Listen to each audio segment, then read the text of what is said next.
My kingdom for a glass of water?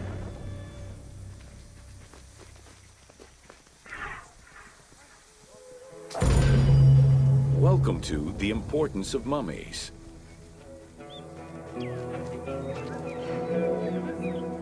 The first hieroglyph for embalmer appeared in pyramid texts of the Old Kingdom. It is likely that embalming was a trade that progressed alongside the evolution of ancient Egyptian funeral practices.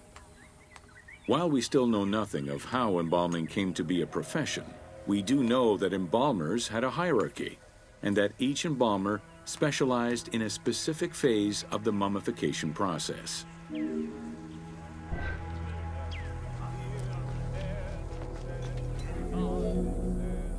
The mummification techniques were jealously guarded by embalmers from generation to generation.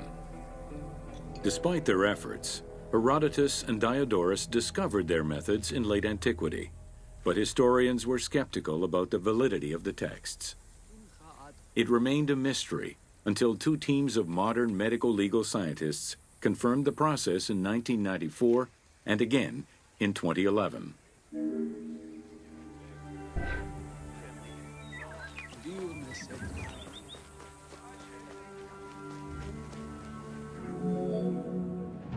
The Uabet, meaning the pure place, was where the embalmers mummified the bodies of the deceased.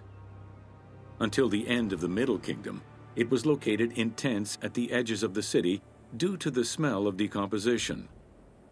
In the New Kingdom, however, the Uabet was located within the city limits, though still in open-air spaces. In the same way that the practices and techniques of mummification evolved, so possibly did consideration towards embalmers within ancient Egyptian society.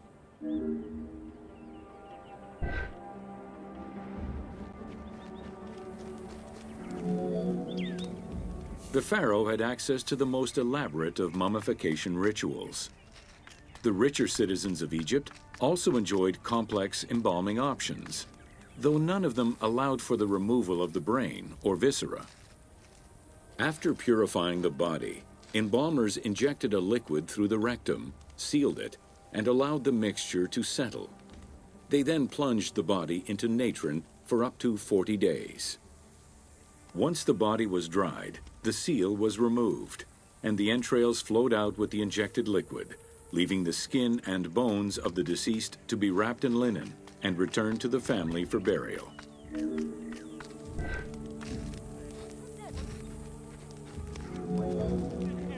The least costly embalming option was for the embalmers to simply inject a product called surmaya and immerse the body in the natron for up to 40 days before handing it over to the family. For all those who could not afford any embalming process, desert burials offered a pauper's alternative to preserve the bodies of the dead.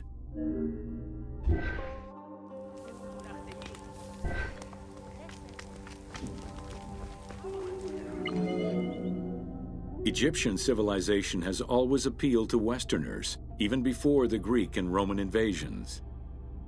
As early as the Middle Ages, mummies discovered by travelers were often sent back to Europe. Curio cabinets, dating from the 16th and 17th centuries, usually included pharaonic artifacts in their collections.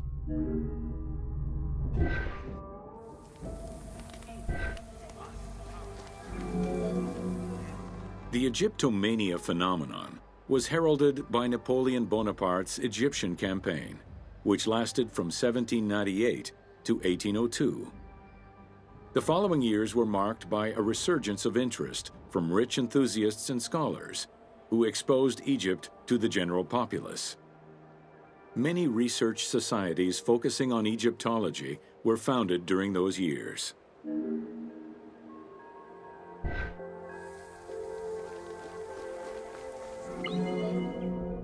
By 1868, mass tourism began in Egypt under the aegis of the Cook Agency.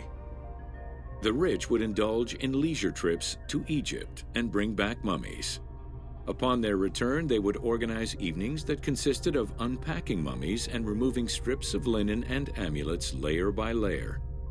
These were considered the shining cultural events of the season. The Egyptian collections of many a museum were founded as a consequence of this mass pillaging.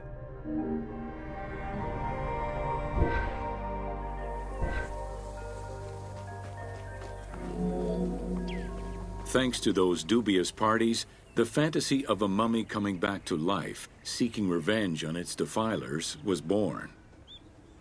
The mummy malediction myth has remained steady in popular culture ever since, particularly in written media and cinema.